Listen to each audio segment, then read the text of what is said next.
2002 онд Монголын Chami болон Grimix нар хэн байв? Одоогоос 20 гаруй жилийн өмнө хоёр жаахан хүүхдүүд Монголын хүүхдүүдийн дунд шүтэн болж байсан нэг дууг гаргаж байлаа.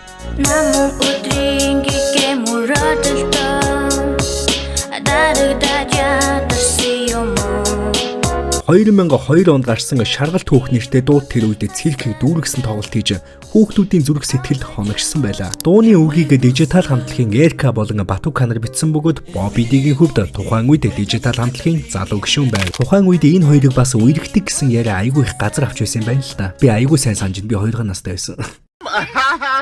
За тэгвэл өнөө цагт тухайн үеийн Chami болон Grimix нар маань хэрхэн өөрчлөгдсөн бэ?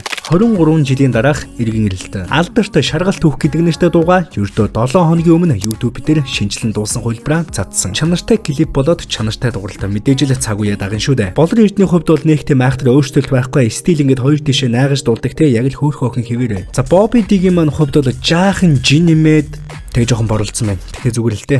Хөрхөн мань. Яг юмсэн. Энэ рилний коммент хэсэгтээ би YouTube-ийн линкийг үлдээч та бүхэн ороод сонсоорой. Өмнө нь ямар нэгэн байдлаар Шаргалт түүх гэдэг нэртэй дуу сонсож байсан бол лайк дараад ирцээ бүртгүүлээрэй.